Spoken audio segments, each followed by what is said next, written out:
everyone, my name is Ben and this is Uncharted X. This video is part 2 of my look into the mysterious and ancient Old Kingdom site of Meidum in Egypt. There's a link to part 1 in the corner of the video and also below in the description. If you haven't seen that video, I'd recommend taking a look at it before watching this. In that video, we talked about the location and layout of Meidum, and we went inside the enigmatic mastaba number 17 to investigate its astonishing megalithic chamber and the precision granite box that is buried deep beneath that structure. In this video, I want to focus on the pyramid at Meidum and the ancillary structures that are around it. We'll take a look inside the pyramid and talk more about Flinders Petrie's discoveries that he made on this site. I also want to compare and contrast the site today with footage sourced from the 1920s Cox expedition to the site. And this footage from the 20s is a real treasure from our recent history that I hope will help to give some perspective on the mysteries and the discoveries that I think still remain to be uncovered here. I provided a link to this footage from the Cox expedition below in the description. It's on archive.org and it's worth a watch. It's a digital copy of the only print of the film. You may note that the tiles are slightly off-center and we're missing the left edge of the film.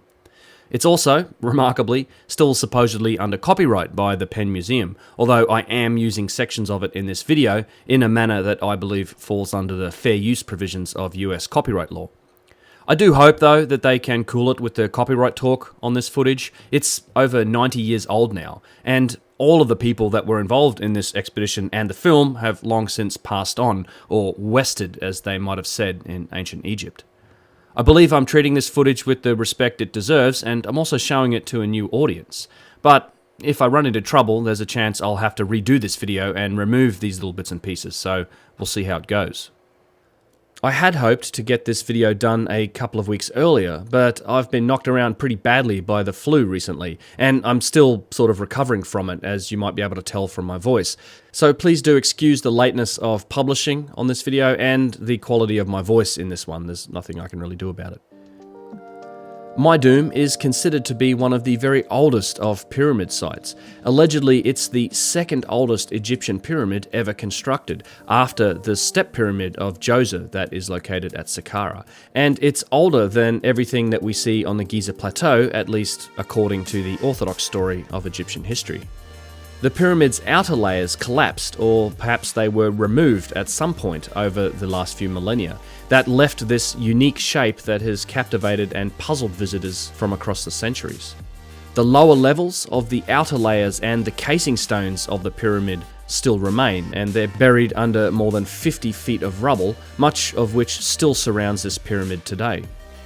This rubble was partially removed by Petrie in order to take measurements and use trigonometry to calculate the pyramid's dimensions.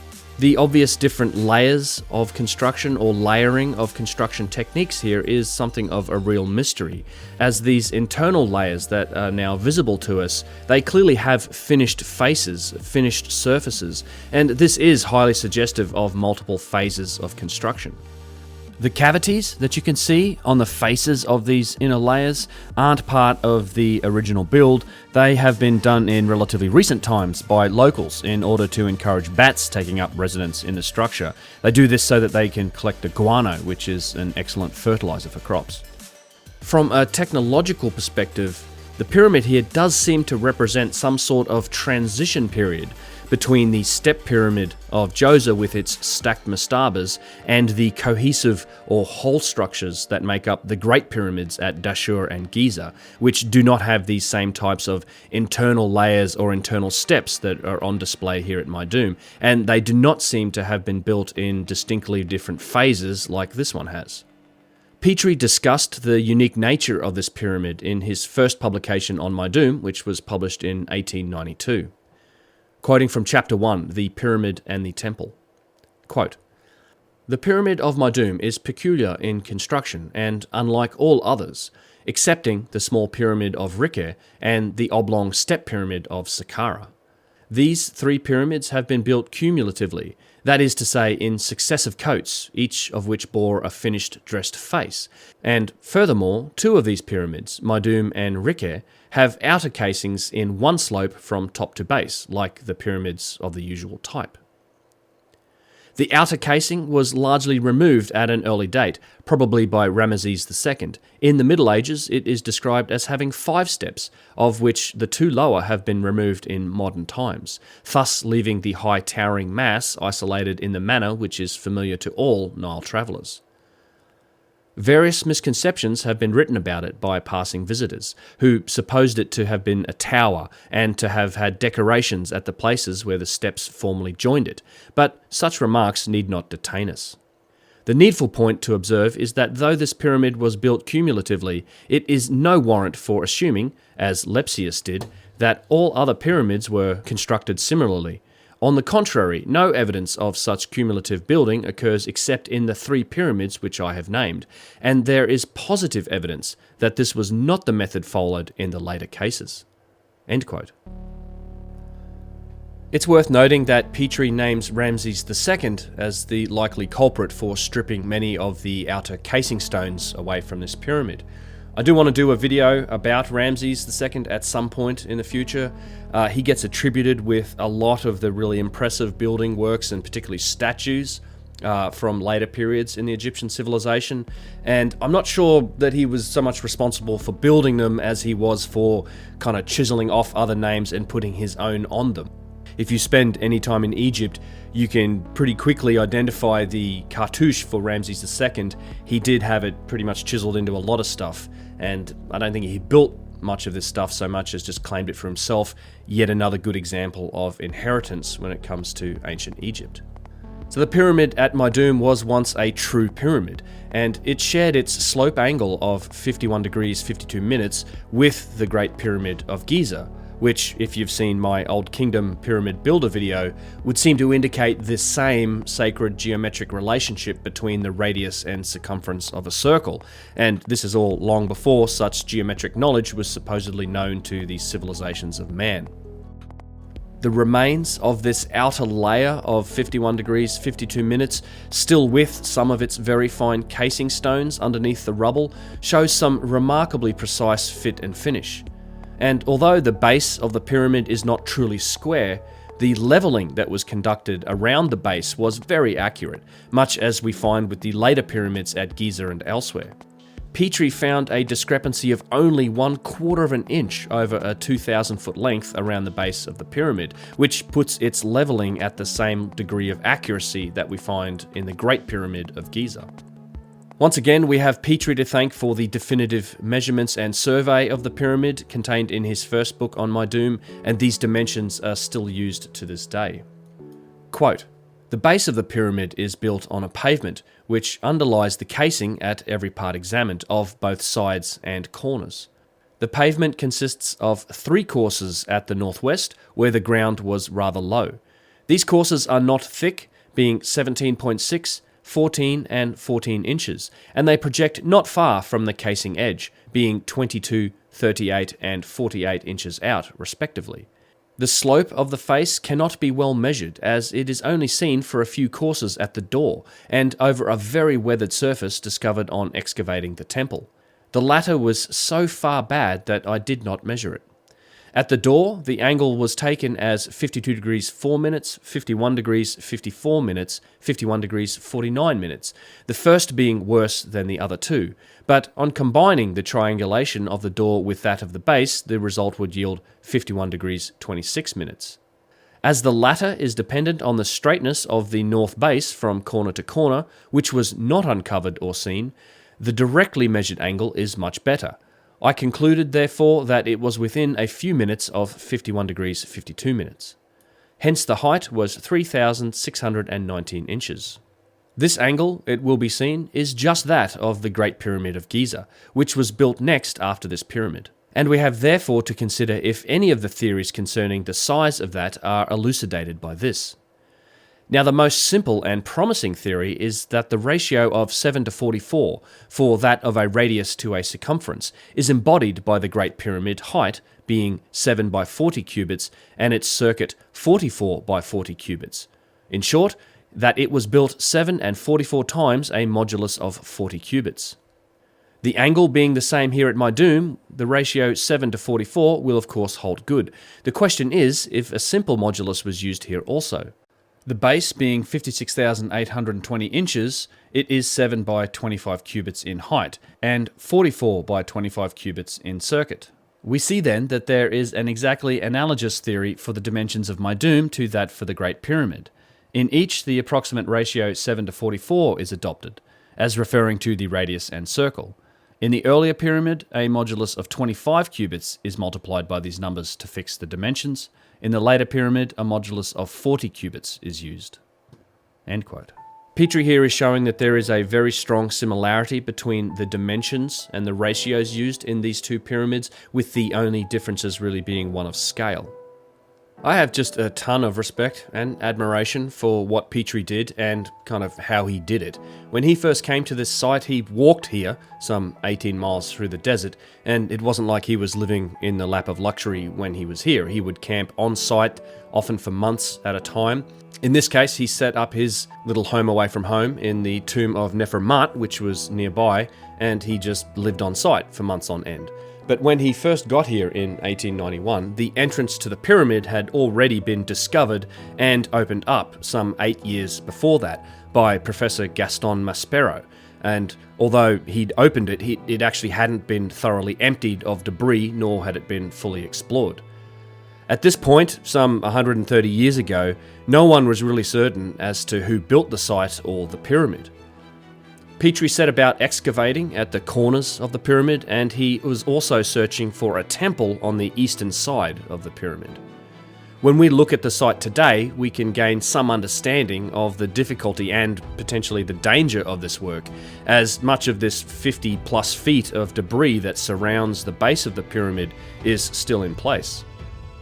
He suffered a number of setbacks, and he was almost caught himself in a landslide in one of the holes, his excavation holes, that happened during a windstorm. But Petrie eventually discovered a small but extremely well-built temple and a courtyard that was built right next to the eastern face of the pyramid, kind of at the ground level. And it is from here that we get the attribution of the pyramid and the entire site to Seneferu. There are two large steles here in this temple, along with a strangely eroded altar of sorts, and the footage that you're seeing now is exploring this area, this little temple and courtyard, and Petrie's account of the dig gives some idea of the dangerous and difficult nature of the work. Quote, "I hesitated at attacking the great mass of rubbish piled up against the east face of the pyramid. I walked about it and speculated on it for several days, while we were clearing the corners for my survey. At last I determined to broach it, but it was needful to begin on a large scale, as I knew that I had to descend through over 40 feet of more or less loose stuff, and a wide hole was needed at the bottom to search for the temple. So I marked out a space 70 feet long and 40 feet wide up the slope of rubbish. At last we reached the bottom, and there found the sloping casing of the pyramid, and a wall at right angles to it, and the side of a great stele. Our hole was a success, but it only showed where a building existed by revealing one corner of it. We then had to enlarge the pit at the north end, and before we had gone far with that, a fresh trouble arose. We had on each side an imminent wall of loose rubbish. On the west it was as high as a London house, sand and chips and big blocks, all sloping in stratification so as to slide off into our hole from a height of 40 or 50 feet. I gave a moderate slope to this face, about 1 in 4, which sufficed to hold it up so long as the weather was tranquil. But soon a raging gale arose. I was in the pit some time that day, and shall never forget the horrid confusion. The air was so full of whirling sand that one's eyes had to be kept longer shut than open, whenever the battering of sand on one's face ceased for a moment, and it was possible to look about. The clouds of dust almost hid the sides of the cutting. And as the sand was blown out from the face of the work, the stones came rattling down in avalanches. The width of the place was enough to enable the men to stand in safety on one side when a rush came, but constant attention was needful. At last, in the midst of a grand howl of the gale, we instinctively looked up through the murky brown cloud in which we stood, and saw nearly all the higher side of our pit coming over in a block. One man only was in front of me. I saw him dash back past me just in time, and knew that they were all safe behind me, when smash came 5 feet thickness of stones and sand over the greater part of our work. So completely did this disorganise affairs, that it took us a week to get it cleared out, interrupted by continual lesser falls. The scour of the wind constantly undermined the face, and burrowed deeper and deeper into the slightest hollows, until the top overhung, and the face was grooved out, leaving tall, slender pillars of loose stuff. After some 3 weeks of work, from having first seen the building, we again reached bottom, and cleared out the whole of the courtyard. To my surprise, there seemed to be no entrance to it, but a continuous wall around it. But as we cleared down, we soon found a doorway, and I crawled into the perfect chambers, which had not been touched since the 18th dynasty. To find under all that depth of ruin such a complete building was an entire surprise. All I had looked or hoped for was to trace some foundations and find some fragments, but here nothing seems to have been disturbed or injured throughout the whole length of recorded history.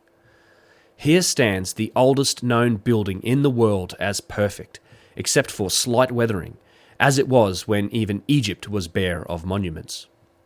I eagerly looked over the inscriptions on the walls, which I saw were of Thutmose III and Amenhotep III, but my satisfaction was complete when I caught sight of Seneferu's name, and knew that at last there was monumental evidence for an attribution which had always seemed very probable, but which had been as yet without proof.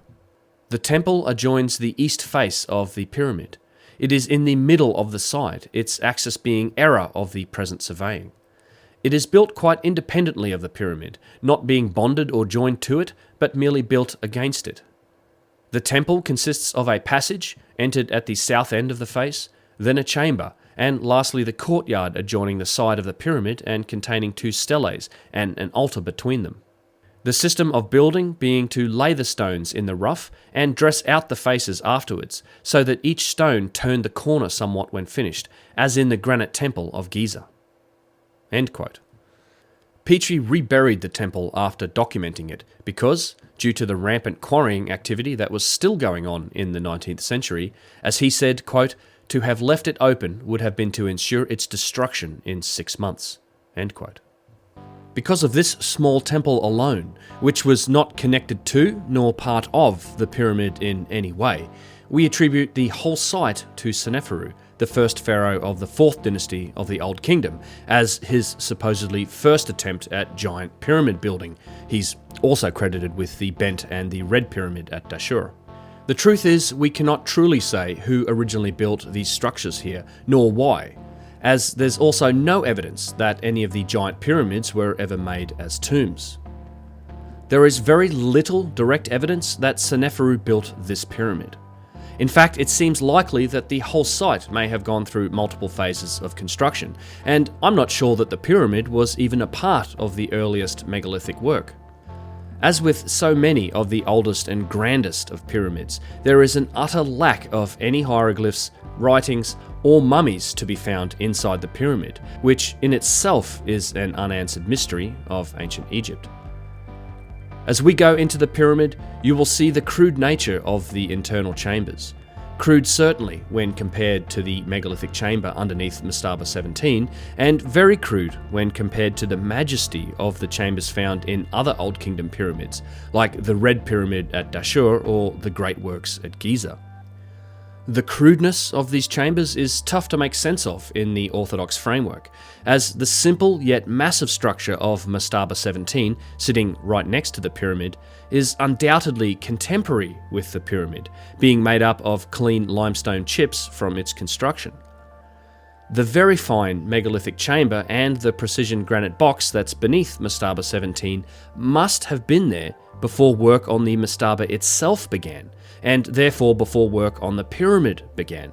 The question is, how long before? As we start going down through the descending passageway into the internals of this pyramid, I just wanted to narrate a few of the various features that we'll see as we go along. And right here at the entrance, we find one of the biggest mysteries that has to do with the Meidum pyramid, which is pretty much littered with mysteries. And that is that the original masonry, the masonry in these first few courses, is far superior to the rest of the work that we find throughout the pyramid.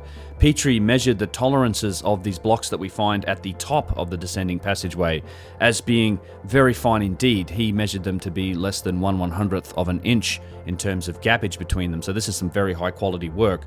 But as we go down further into this descending passageway, you'll see that the quality of the work seems to degrade significantly. Now, this may not have been the original intention. Most of these walls may well have been finished at some point in the past. Petrie asserts that this damage that we see here is not due to tomb robbers or people hacking at it. It's mostly damage caused by moisture and salt, and in a process that he calls exfoliation. So you have moisture and salt getting into these limestone blocks, and over time chunks of them fall off and hit the ground, and that's what gives it this sort of carved out, really rough appearance. Petrie actually says that when he went in here, the passageway and the chambers were more than half full with all of the chips and flakes that have come off all these walls.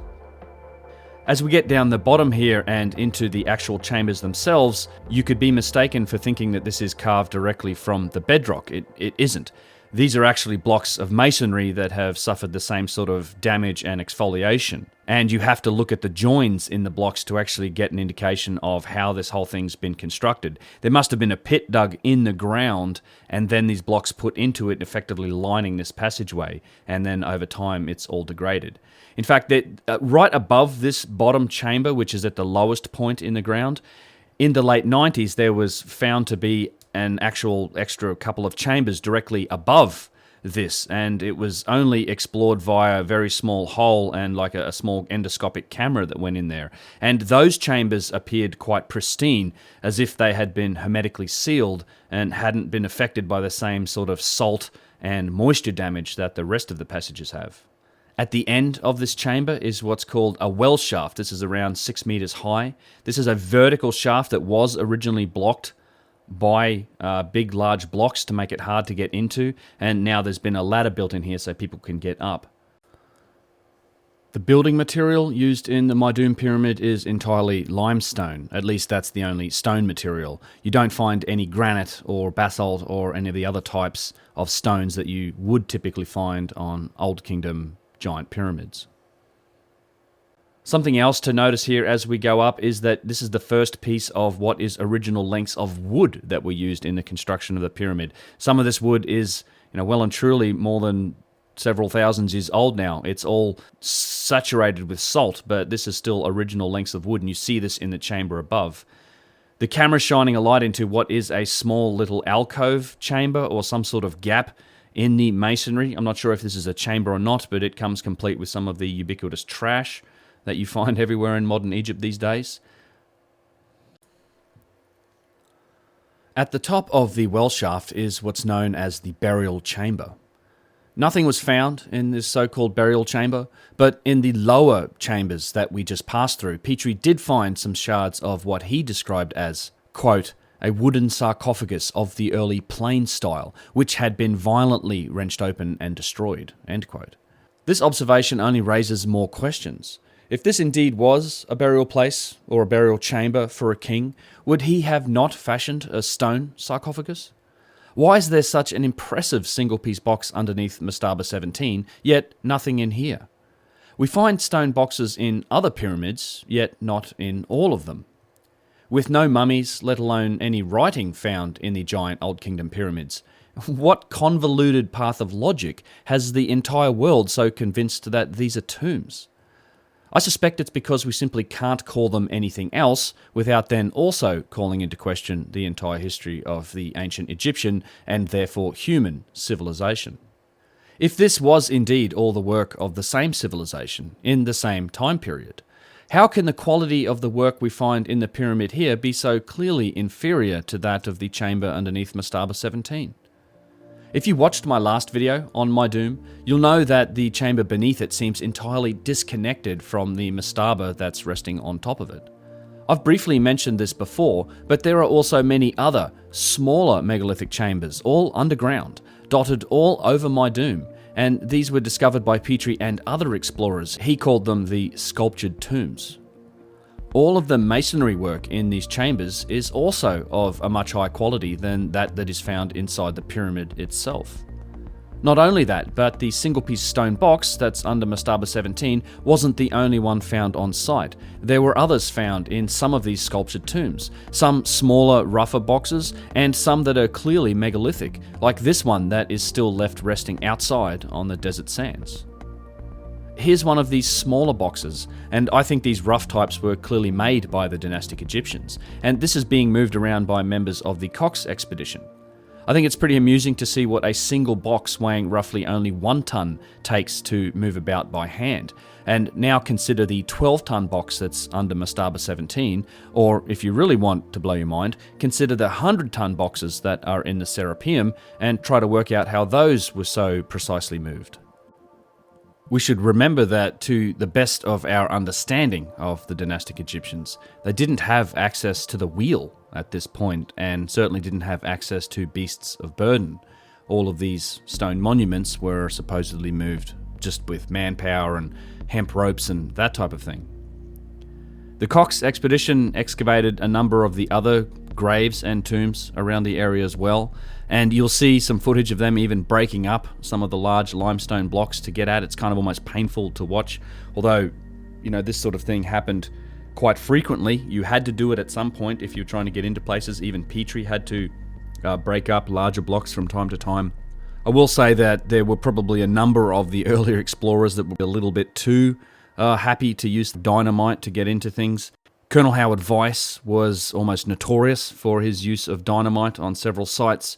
He blew up several of the large granite columns that exist in the Valley Temple at Giza. Also, Auguste Mariette used dynamite to blow open the only box in the Serapeum that was found sealed, and of course he found utterly nothing on the inside. So inside the pyramid, we have what seems to be an inferior level of masonry work, and no trace of any stone box, only some shards of wood. What can we make of this mystery? It doesn't seem to make any sense from the perspective of a tomb built fit for a king, when the so-called tombs under the mastabas and around Meidum are all of an apparently much higher degree of quality. Were these megalithic aspects of the site perhaps inherited by the dynastic Egyptians? Perhaps it's possible that we have the timeline completely wrong when it comes to these monuments. Assume just for a minute that the dynastic Egyptians inherited the megalithic aspects at Meidum and at the other Old Kingdom sites, including the giant and perfect pyramids at Giza and Dashur. Who's to say then that this pyramid at Meidum wasn't a later attempt at emulating pyramid building, an attempt made by the early dynastic Egyptians, and inspired by the great pyramids that they found in the area? Consider this idea as you look at the rough work in the chambers and in the passageways, as you look at the rough work of the corbelled ceiling in the so-called burial chamber, which is really only a poor imitation of the mighty corbelled ceilings found in the Great Red Pyramid, which has 3 chambers with huge corbelled ceilings. And of course there is a giant corbelled ceiling in the Grand Gallery of the Great Pyramid at Giza. Now, I can't prove that this idea is the case, and I'm not even saying that I think this is the likely case when it comes to Meidum, but I also don't see how we can rule this possibility out. What I'm saying is that I think that the true history of Meidum and the history of most of the Old Kingdom sites is something that's still very much an unknown. And rather than declaring that the case is closed, as so many of those in positions of academic authority seem to like to do, I would think that we could only stand to gain knowledge with a fresh and open-minded investigation that comes at it from this perspective. I think that there is much more to be discovered here, and at least to me, Meidum represents one of the most mysterious of all of the Old Kingdom pyramid sites, a sentiment that happens to be echoed by many mainstream Egyptologists. Even Mark Lehner says this, as certainly there are more questions here than there are answers. Almost everything you examine or read about Meidum seems only to generate more intrigue. As we exit the pyramid in this footage, you'll see a number of small oddities that I just can't explain. For example, here in this masonry block in the lower chamber, there appears to be what I can only describe as glass embedded in the rock. It looks and it feels like glass, but I really have no idea what this is. Perhaps there are some experts out there that can chime in the comment sections. I'd love to read your opinions on this. You'll also see strange, small, swirl-shaped or teardrop-shaped marks in the stone of the descending passageway, and once again, I simply do not know what these are. Perhaps it's a natural feature of the limestone, or perhaps it's something else. The sad truth is that much of what is here in Meidum, much of what has been excavated and explored in the last 150 years, has all been reclaimed by the desert sands. The sculpted tombs and even the full causeway for the pyramid are now entirely buried. The causeway was once fully excavated by both Petrie and the Cox expedition, and it runs down the slope of the eastern side into the water table, which prevented Petrie from exploring it further. I think this site could greatly benefit from a modern expedition using modern tools. Things like ground-penetrating radar, or the cosmic ray and muon detector techniques that have been used recently to discover an entirely new set of huge voids and chambers inside the Great Pyramid at Giza. Certainly, Petrie believed that there were additional chambers in the pyramid here yet to be discovered. In fact, he found a couple of clues that seemed to point towards this idea, clues found outside the pyramid on the now visible surface of the once internal layers. This groove that he talks about in the following quote is hard to see in my footage, and the best image of it that I found comes from the Acida project, which is just an excellent resource for detailed information on ancient sites. It's also worth noting in this quote that Petrie himself here remarks on the oddly different levels of quality in the masonry work of the pyramid relative to the work in the chambers underneath the mastabas. Quoting from Petrie's Meidum one last time, quote, "One detail of the pyramid's exterior, perhaps connected with the position of its chamber, was noticed before I began to excavate for the temple and influenced my excavation. On the eastern faces of the upper two steps, a slight groove or recessing may be seen, especially when the sun is near noon. Judging from below, the recess is about an inch deep on the face, and by angular measurements, the upper groove is 211 inches wide and the lower is 195. As the sculptured chamber with the Ka statues is often placed in mastabas east of, or before, the sepulchral pit, and as the facade of that chamber always forms a recess on the face, it is not impossible that this shallow recess is a signal of the position of the Ka chamber, thus carried upwards in the building and repeated on the outer coat, as we find the false door repeated approximately, though never exactly, in front of the inner chamber. If a Ka chamber exists, and it would be strange if the king had not a better provision in this way than his subjects in their mastabas, it is doubtless on the east face of the innermost mass of the mastaba form, the first block built." End quote. Not only do these grooves seem to indicate a possible chamber in the pyramid, Petrie found another feature of the site that connects to these grooves in his second visit here, some 19 years after his first expedition. He found what he called an approach, shown here on this diagram, and it runs roughly parallel to the causeway, although not exactly. This approach points directly to these grooves in the pyramid. It's buried deep underground, and it seems to run into the ground, and it's made out of masonry blocks and bricks, and its purpose is really unknown. It seems to me that we should be at least looking at where Petrie was pointing, nearly 150 years ago, for some more entrances into the upper eastern face of the higher blocks of this structure. As far as I know, this investigation has yet to happen. This isn't the only open mystery here that Petrie pointed out in his publications from the 1800s. During his second expedition here, Petrie found the remains of what must have been a massive structure and the entrance to large underground megalithic tunnels and chambers on the south side of the pyramid. He couldn't explore this area due to the level of the water table, but this is an unusual spot to find this type of thing in relation to a pyramid, and Petrie recommended it to be explored further by researchers in the future. Once again, as far as I know, this investigation has never happened, and this area is all under the sands today. So what do I think was going on here at Meidum? I really don't know, other to say than it seems to me that there are many open questions about this site that could well be answered with a committed investigation in our modern times. Whether or not the dynastic Egyptians built all of it, certainly the site was used by them, and there is a lot of evidence here for their occupation of the site.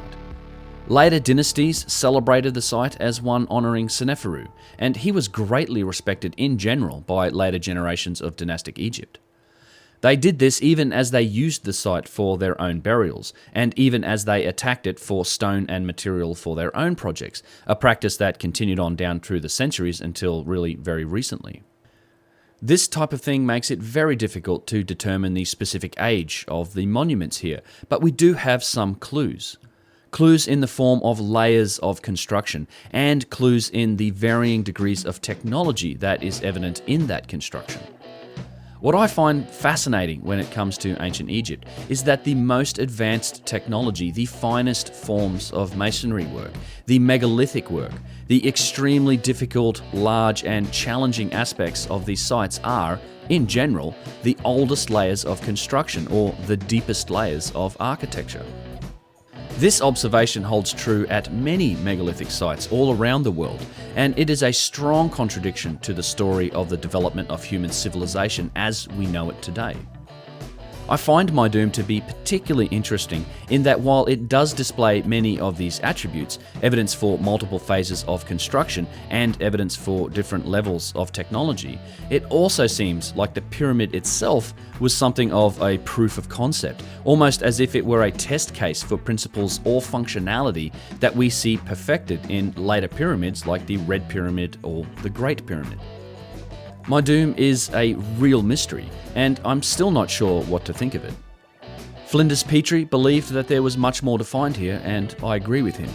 I certainly think Meidum deserves a lot more attention and research. I think it would benefit greatly from analysis with modern tools and techniques, although sadly, the only thing that seems to have been happening here in the last 80 years or so is it being slowly and inexorably consumed by the sands of the Sahara once again.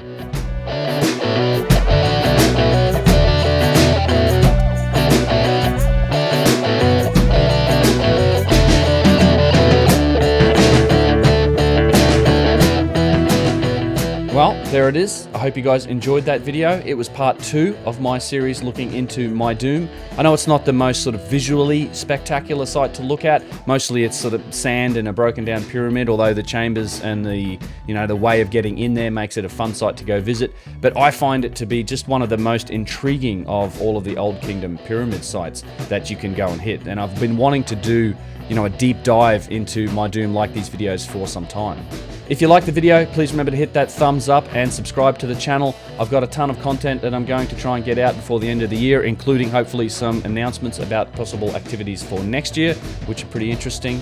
And also, please do leave me a comment with what you think was going on here at Meidum. I could certainly use some help investigating some of these mysteries. There's a lot of unknowns on this site. I want to say just a huge thank you to everybody that does support the channel, whether it's through Patreon, Subscribestar, or through PayPal or any of the other mechanisms. Your guys' support is really the only way that I'm able to spend the time to make and edit these videos. This has been pretty much a full-time occupation for me this year. I've been working hard at the channel and all of the support has been very much appreciated. So if you do like what I'm doing here, please do consider supporting the channel. There's lots of ways you can do that. They're all outlined at unchartedx.com/support. I try to run everything on something called the value for value model. It goes along the lines of if you get some value from what I'm doing here, please do consider returning some of that value back to me, much as you might tip a server or buy a cup of coffee. Maybe it's worth a small slice of your entertainment budget for subscription services, that type of thing. And it really is the only mechanism that allows me to actually spend the time to make all of these videos. So I'm very grateful for everybody that does support the channel. Also, if you are interested in talking to me about this video, or if you have questions you want to see answered, I am doing more live streaming. I'm doing streaming on YouTube as well as on Twitch, and I am going to try and do live streams after I release these videos so that we can discuss the videos and we can talk about stuff. I've done a few live streams recently. It's always been a good time, very lively crowd on the chat. It seems like a lot of good engagement going on between people, so it's a fun time to come and hang out. I've also got a little soundboard I've been working on to make it kind of entertaining. I've been having fun with that. I've got some really interesting drops like these. Uncharted X on YouTube. Which is pretty cool. Somebody rang in with questions for Jimmy Church on one of his radio shows and talked about me, so thank you for that. A few other things like Graham Hancock on the JRE talking to Michael Shermer. And you've been to Giza, though? No, I've never been to Giza. Oh, dear. Oh dear. And of course, everybody's favourite guy and the drop that I've been using in videos for a little while. One of my favourites. In any case, I hope you guys can drop in on one of the future live streams. I am going to be putting out more content towards the end of this year. And until then, I'll see you in the next one. Cheers.